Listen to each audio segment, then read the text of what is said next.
Hello guys, the 117 Alex, and I am letting you guys watch this Halo 4 video, Return of the Forerunners. This is part 2. I'm getting Halo 4 and Black Ops 2 because my birthday is a month away, and those two games come out a month before my birthday, so I'm just going to pre-order both of those. If I go to Walmart right now, I can just get one of those $5 cards. It comes with the armor, just extra content. But yeah, here's the video, guys, and please enjoy. Try to hold this as still as I can, so yeah.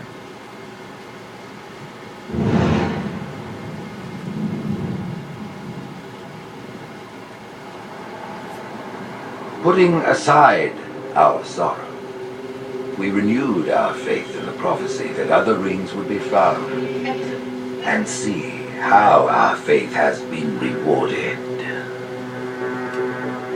The Covenant used to be the main threat, and it was a MacGuffin in the original Halo series because the real threat was the Forerunner legacy and the Flood itself. The Forerunners have been the source of so much mystery throughout the Halo franchise. It was something that was just fascinating to us. So far it's been a lot of stumbling into their belongings, that we found Halos. And now we found something more, we found the Prometheans. There's a degree of animalistic fierceness that maybe you didn't see in previous games. The conditions and the context are what pit a hero and antagonist against each other. For this game, we're going to get to see a lot of complexity to their civilization. From their worldview, what they're doing has to make sense. Trying to figure out ways to tell that story without interfering with the shooting aspect of it has been a really challenging thing. We've gotten glimpses of... Oh yeah guys, I just want to say before this video ends, please like, rate, comment, and subscribe because I will not say it at the end of the video this time, so yeah. Sorry for interrupting that, but here we go. Halo 2, Halo 4 I mean. So, let's go.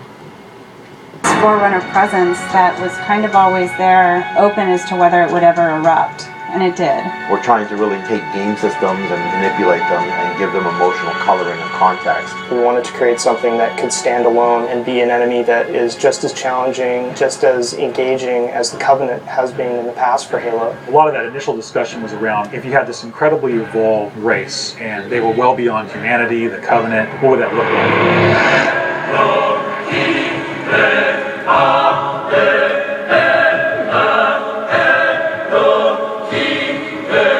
The design process for the Prometheans was intriguing, exciting, and then long and painful process. I think just because everyone was so invested in what they wanted out of them. How do you imply something strong, something vertical, something different? And how could we actually have a global, logical language out of that Forerunner philosophy? Anybody who's played Halo goes, okay, Forerunners is the silvery angular stuff with blue lights across it. That's really the language kind of in a nutshell. For us it was important to break that, but still find kind of like a mathematical organization. We had to do a very clear separation of style, shapes, colors, right from the start. I think the Knight's been through almost like 15 plus iterations of geometry. This sheet is like very traditional way of doing brainstorming. You just do silhouettes and then we take it and iterate some more and more and more. We didn't want them to look like monsters because they're not monsters. We had a version that looked very demon-y. This things on his back, they would go together and they would like flare out when the player was being spotted. We didn't want the Prometheans to look like robots because they're not robots. A version that looked very thin and spindly. We would see one as like, that one looks cool, but it really doesn't convey commander of the battlefield. We had other stuff where they could clamp on and have these big, hulking, massive armors on top of them that would really change the variant look. For us it was important to get into something that people could relate to, which I think is always going to be a challenge when trying to take the Forerunner language and create a character. Making sure that his head stood out, that you could see it, that players had the ability to headshot it.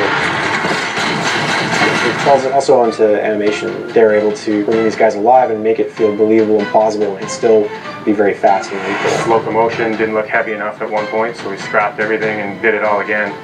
The Knight's like 12 feet tall, so if it doesn't feel heavy and menacing as it's walking around and doesn't intimidate the player, then we're not doing our job. There were not a lot of real-life elements that we could take. There are joints there, some of them are not physically connected. They're holed up with the space in between them, which is some of the features that architecture has, which is big, massive buildings like floating, defying gravity.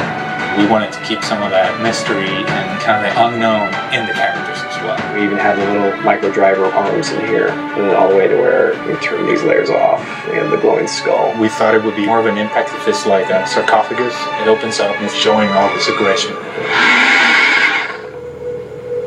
There's certain ways to approach fighting an elite with a group of grunts, and really what we wanted to do was change that up. The Covenant are tried and true. You know what you're going to get out of a grunt. You know what you're going to get from a jackal with his shield. The toughness of elites. Here are the brand new hooks to the sandbox. Prometheans are made up of the Knights, the Watchers, and the Crawlers. One of the big focuses for us in the design of the Forerunners was to have these different enemy classes that would be able to work together. Having this dissection so that when the player went into combat, he's sort of tactically evaluating which order to take guys out. They don't act independently of each other. You put any combination of them together, and the strategy you need to engage with them is really different. There are a variety of knight classes, and each one of them is progressively more powerful, but your base knight actually starts just a little bit more powerful than an elite. But in addition to that, we wanted the knight to have his own set of traits and abilities. There's all kinds of these special features of each one of these characters that players haven't played in a Halo game before. You think about basic combat and counter design, a lot of the challenges designers face is how to introduce enemies. What would Promethean do if it could bend time, space, form, matter? Knights can phase in out of anywhere. He's able to go where he needs to at any time, which is something. Oh yeah, one more thing. If you look at these levels on here, most of these levels that they're showing the Prometheans on are the campaign, or they are the Spartan Ops levels that you'll be playing on. So yeah, just keep that in mind. Keep that in mind. Yeah, it's pretty late, so yeah. Can't really talk. Heads up! Crawlers can walk on walls, walk on ceilings. If a knight shield bursts, crawlers will come rushing.